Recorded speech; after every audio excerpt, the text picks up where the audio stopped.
Greetings and welcome back. Summer is just about to start here in the Hudson Valley, and we just love this time of year in the countryside. Yeah, I mean, we understand if it's not everyone's cup of tea because of the ticks, mosquitoes, the heat, poison ivy, and a lot of things, you know. But in our dear little Cobweb Cottage garden, it means that is when all the flowers are starting to bloom again, and they just bring us so much joy. And we have always dreamed of having a whimsical cottage garden that feels like something from the pages of a storybook, right? Exactly. Where fairies feel invited and the woodland critters come to visit us. And our favorite visitors to our garden are the chipmunks, and this year we have a family of 4, which is so fun. I know, it's so charming. They have their burrow right in the cottage garden. Yeah. So in this episode, we wanted to take you along over the years of the things that we've done in our garden, all of the small space gardening projects that we've done to add whimsy to our cottage. And we just want to say that we are not any experts of any kind. We just learn as we go. And we're just renting our space. So that's why we can't really make permanent decisions in the garden. Yes, but that's the exciting thing about a garden is that it's always growing, always changing. And that's part of the magic. Yeah. A garden doesn't have to be a huge thing. It can be as small and big as you want it to be. Exactly. And in case you're new here, my name is Lindsay. I'm a bygone gal from California. And I'm Jonas, an artist from Sweden. And together we live here in New York at our cottage. And if creating a charming life is your cup of tea too, we invite you to subscribe and join us here. And we would love to know what kind of gardening projects you're working on wherever you live. And we would also like to hear if you have some tips for us. Yes, we need the advice, don't we? We need a lot of tips. So the funny thing is that at the beginning of this spring season, we were saying to each other like, oh, this is going to be the most beautiful time in our garden this year because we worked really hard and a lot more of the flowers have been established. But then we had an incident happen in the garden. Yeah, from floral fences, we now have like a caution tape. You know. It looks like a crime scene. We'll just show you a photo of this huge eyesore that is now in the garden. It was hard not to be really upset at first. It's a necessary thing that's happening. It's actually a whole story in itself, so we're going to share that over on Patreon. So if you'd like to find out the mystery, you can join us over there in our Cozy Cottage Club. It's been a little disappointing at first, but we hope that it will just be able to be resolved soon, and maybe we can even put some flowers where that spot is. I know, eventually. You can always do something nice. So we just want to share that not everything is always picture perfect, and we just have to, you can still enjoy things, you can still add whimsy even if it's not perfect, right? Sometimes setbacks comes with an opportunity. Oh, I like that. We'd like to take a quick moment to thank the sponsor of this part of the video, Saffron Co. So I don't know about you all, but I've really been struggling this year with a lot of burnout, anxiety, and brain fog. Yeah, it's a time of overwhelming. It is a crazy time, and I've just found it so hard to stay focused throughout the day and just feeling a lot of fatigue as well. I don't blame you. I'm so glad I found Saffron Co. That's a natural botanical-based supplement to help improve mood and energy. And what I love about it is that it's not designed to mask these feelings and has no fillers. Saffron has been used for over 3,000 years, and Saffron Co. has turned it into a simple daily capsule designed to support focus, better sleep, and that sense of feeling balanced again. I've been taking it as part of my morning routine, and what I appreciate most about it is that it's subtle. It's not caffeine jitters or a sudden burst of energy. And over time, I've just been noticing that I've been feeling more clear, more motivated, and more like myself again, like finally the fog is lifting. And that's really the philosophy behind Saffron Co., giving it time. In fact, 91% of their community says they feel that alive again shift by week 5. If you've been feeling a little burnout or just not quite like yourself lately, check out Saffron Co. and take the 5-week challenge to feel better. And you can even get 15% off your first order by using our code CHARM15 by clicking the link in the description. Thank you so much to Saffron Co. for sponsoring this part of the video. Do you know where saffron comes from? Does it come from a crocus flower? That's correct. And it's actually one of the most precious spices in the whole world and a favorite in the Swedish recipe book. It's true. And what are we going to do later on in this video too? Oh, we're going to have a tea party. Of course, a garden tea party. So please join us, pour yourself a cup of tea, and relax a little bit as we show you our charming cottage garden. Shall we? Yes.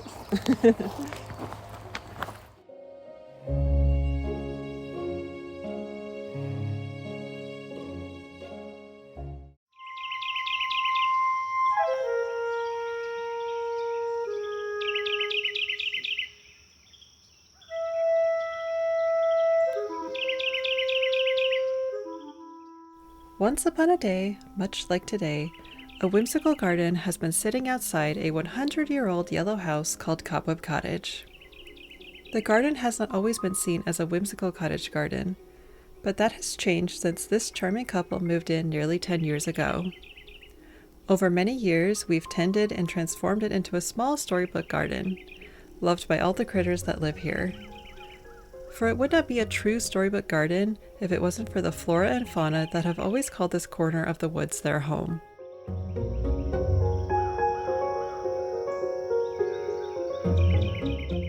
The old faithful maple tree towers over the cottage and unfurls its new leaves at just the right time when shade is needed to shelter from the sun. The squirrels hop between the high branches on their daily quest of gathering nuts. Our feathered friends sing and make their colorful appearances every day. However, some of the birds are only fair weather friends that fly south for the winter and travel a very long journey to vacation here in the summer. The hummingbird that often comes for a sip of homemade nectar sparkles when the sunlight hits its feathers just right. A toad or two jumps under the plants and without our notice rests under the cottage welcome mat. Often the family of deer peek out from the forest corner, or a bunny rabbit munches on the greenery.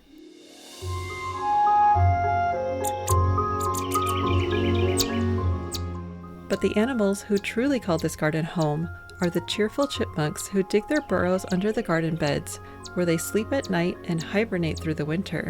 But in the warmer seasons, they spend the sunny hours doing what they do best, practicing the art of slow living, yet while being one of the quickest critters when needed, finding shelter in the nooks and crannies of the old stone wall. The life of a chipmunk can be unpredictable, yet the one thing Tibby can count on is his daily treat of a berry served at his resting spot, where we often find him catching up with his own thoughts. On occasion, dear little Tibby has family visiting him in the garden, and most of the day they run around together, chirping cheerfully through the foliage.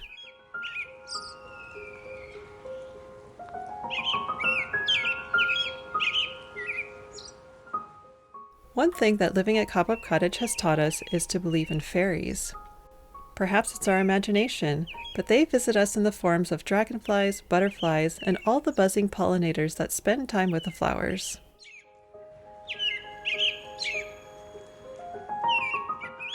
Over the stone wall in the old cemetery beside the cottage, bluebirds make their nests in the birdhouses, and robins perch on the headstones singing at sundown.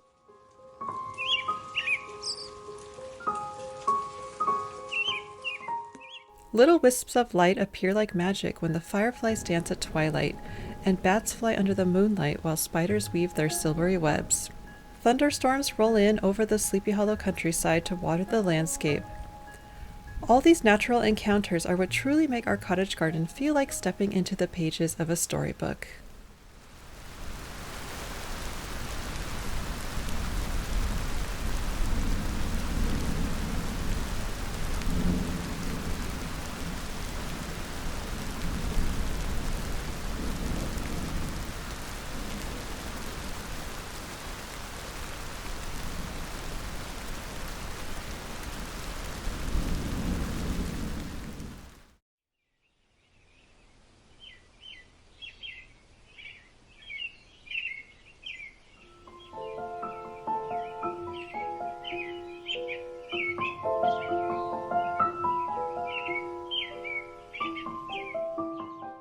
On our path of learning to be cottage gardeners, we have found that adding touches of whimsy is what makes a garden feel truly enchanted.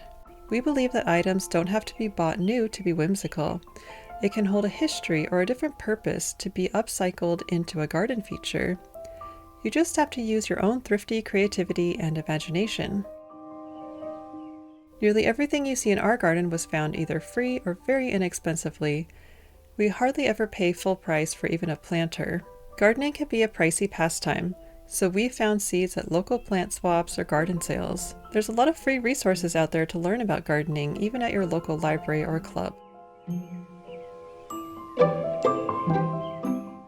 Thrifting takes more time than buying brand new, but in the long run it's more sustainable and affordable. Much of our vintage decor in our 1920s home has been thrifted, and that is also true for our garden. Previously, we might have overlooked certain secondhand treasures, but now with our eye for cottage charm, we've picked up woven baskets, a doll-sized chair, and a tiny teacup.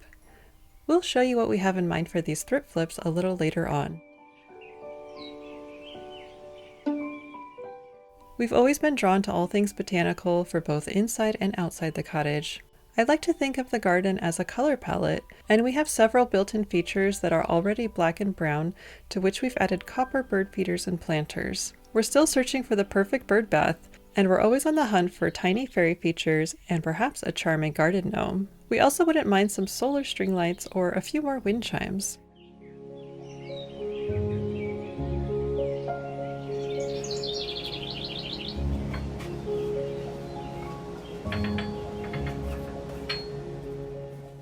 Painting can be a lot like gardening. Sometimes you simply don't know how the final result will be before you dip your brush and try, especially if you are using thrifted objects as I do sometimes. This small teacup that we found in a secondhand store is a great example, as it was too small for us, but for Tibby, our chipmunk, it would make a lovely drinking station. We decided an acorn and some herbs would make his cup fit his personality best. We have also found a perfect sunflower bowl, which we sometimes use as well. What makes these additions whimsical to us is that they picture natural elements that would naturally belong in our garden anyway. Our garden gives me a lot of whimsical inspiration that I always try to bring into my paintings. I very much enjoy the wild in the calm, just as we want a garden to be. You can find my art prints in my Etsy shop, the Woodland Library. And if you are interested in any of my originals, head over to thewoodlandlibrary.com to sign up for my newsletter. That way you will know when original art is released. Sometimes they go pretty quickly.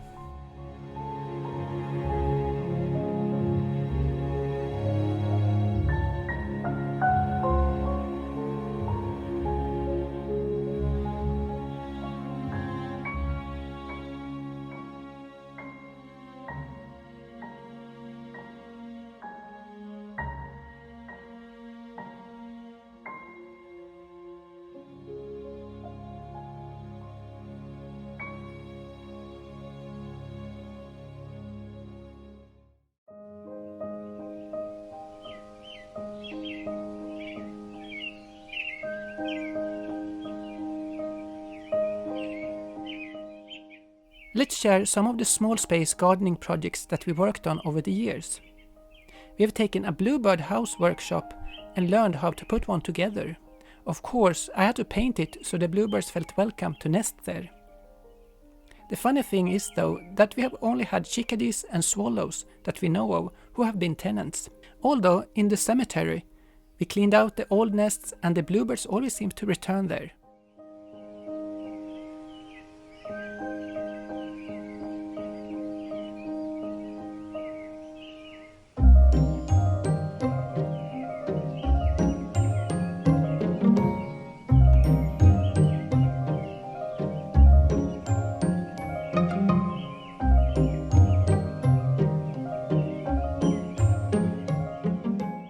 When we moved in, there was already this long bed with stones surrounding it. The first project we worked on was building 2 more garden beds, which we originally used for tomatoes, and currently we have native wildflowers there. I created some steps leading up to where we have our garden table with stones from the property.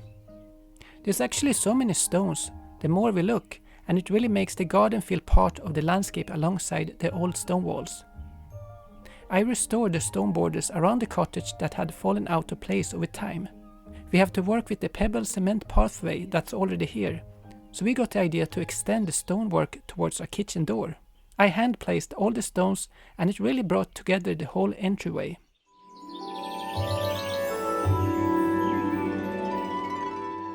When our landlord put up a new fence where our old broken one was, or as we called it, the haunted house fence, he offered us the leftovers of the wood.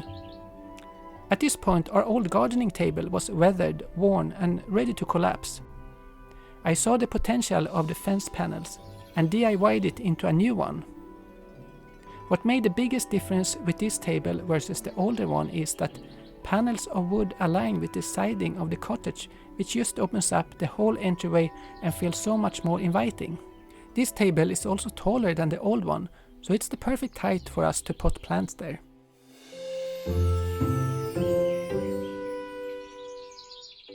We've experimented with using old baskets as planters that look very charming, but since we don't have any overhang to protect them from the rain, they get damaged over time. But we've really enjoyed using them for the season.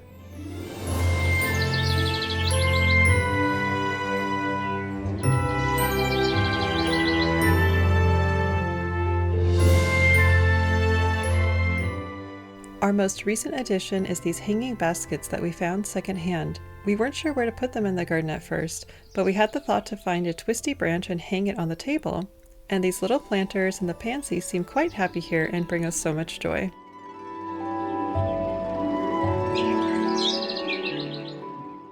Colorful flowers and terracotta pots are a staple for any cottage garden. From year to year, we've played around with different planters and placements to add height and dimension to the garden. When we found some mossy tree stumps, we added them to the garden and fell in love with a woodsy look, like something from a hobbit garden. We currently have planters with pansies, wild strawberries, and a few fairy houses. We have even dragged fallen logs from the forest into the garden if they have that fairy tale quality, and we've tried planting flowers in the hollowed areas, and it worked to some degree. The most rewarding part is seeing the chipmunks using it as a place to perch. We've put out pollinator baths and flower-shaped dishes, and as the garden continues to bloom, we hope the touches of whimsy that we have added will welcome the fae folk. There are so many other ideas we've had for the garden that hopefully we'll get to do as time and resources allow, since we're only renting. For now, we're quite pleased with the progress we've made, even if it's taken some time to get there.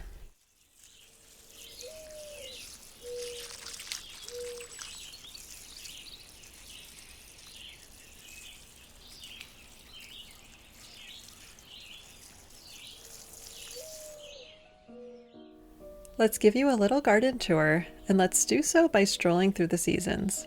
If there's a secret to a cottage garden's charm, it's that it's meant to look a little wild, which is helpful for us since we're just learning as we go. We love gardening because it brings us closer to nature and helps us to take a slower approach to watch it grow and admire the beauty of living things and their seasonal rhythms. We've read up a lot about cottage gardens and realized that we have a much smaller space than most because most of the tips wouldn't work for our space. As much as we'd love to plant seeds indoors, we don't have the space, and we're often traveling during times of the year where most would be tending their gardens, so we take a simple approach for our own enjoyment and to promote pollinator pathways. To be honest, we don't have fancy equipment or even an outside watering hose. We water when we can, but sometimes we travel in the summer, and most times the garden is okay. And we have a little secret, that we don't even weed that much. We'd love to add some flowers or berry bushes perhaps, because there are so few flat spaces, it's a little hard to work around.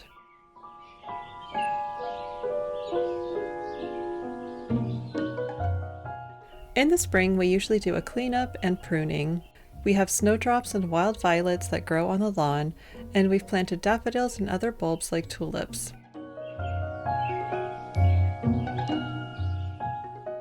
We tend to let the ferns fill in spots in the shade. We've always loved how they look, especially in front of the cottage, where they make our home look at one with the landscape. It's really taken us time to get to know our garden and what it likes best. As much as we'd love to plant as many rambling roses and wildflowers as we can, it just doesn't seem to suit Cobweb Cottage. We're really surrounded by so many trees that it's very shady, so we've come to embrace our local natives that tend to thrive best here.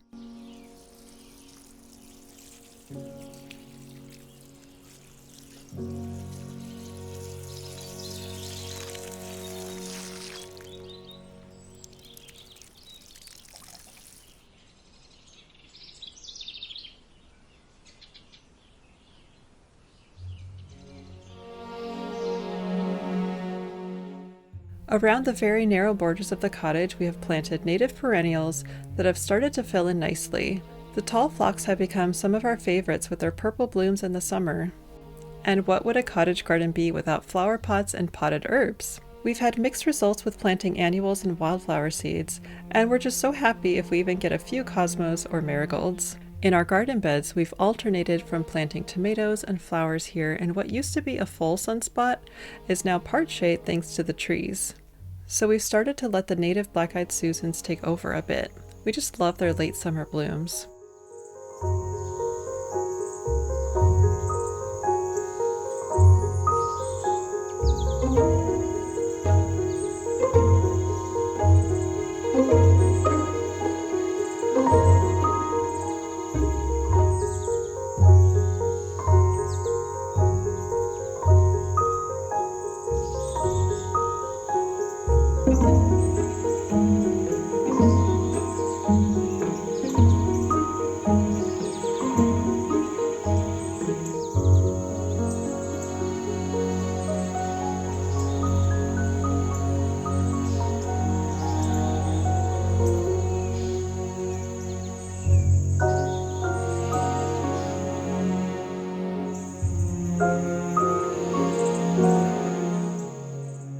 In the autumn, we'll usually add a few mums and pumpkins to fill in the color as the garden fades. But the real star of the show is the Japanese maple when it turns crimson in November and blankets our garden as the plants have gone to sleep.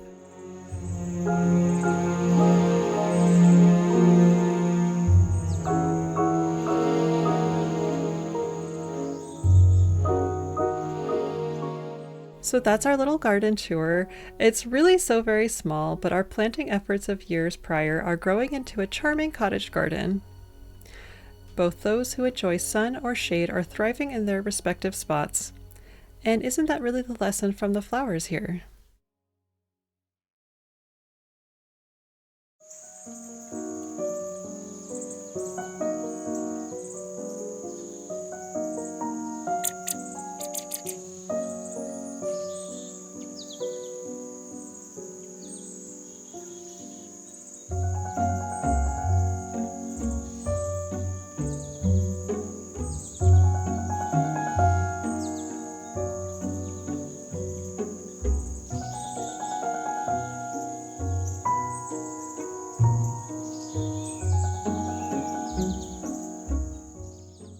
The best way we know how to enjoy our whimsical cottage garden is by having an afternoon tea party for two.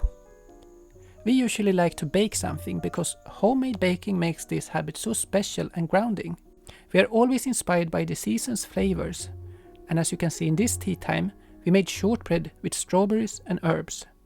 It really had this summery garden feel to it. A few of our other summer favorites are the Swedish strawberry midsummer cream cake and berry tarts.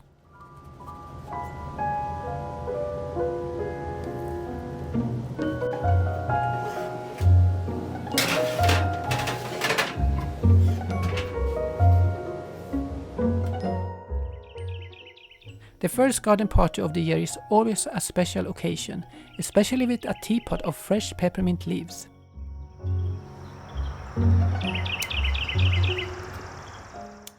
To watch a chipmunk taking the time to enjoy a treat, stuffing the last scrumptious bits in his chubby cheeks, and scampering away to savor it for later is very special. We believe that such a unique friendship can only blossom when you spend time in a garden. Our garden tea time is best summarized in this poem that we wrote together.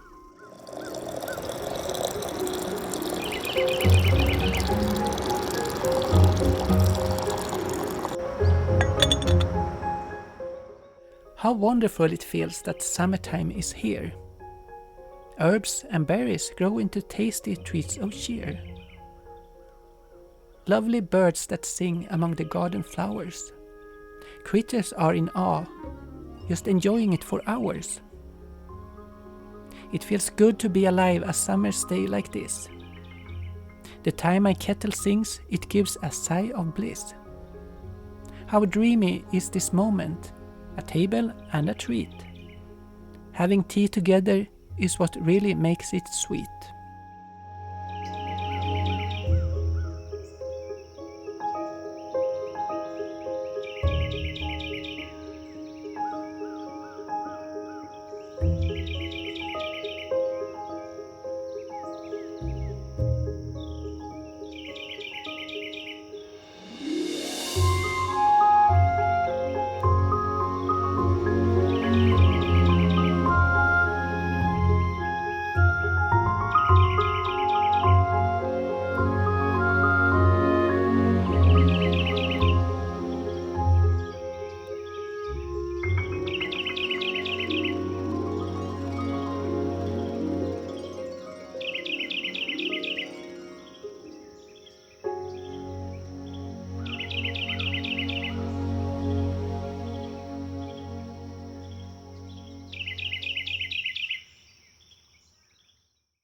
So thank you so much for watching and joining us. We hope you found some inspiration from this video. And if you did, we would love to hear from you in the comments below. And don't forget to subscribe and even share this video with a friend. And if you like the artwork in this video, or perhaps curious about the recipes, I think you would love to join us on Patreon. We have a very cozy cottage club community over there where we have exclusive videos. You can be a pen pal with us and all kinds of fun content. Thank you again so much for joining us. We'll see you in another video soon. Bye for now. Bye for now.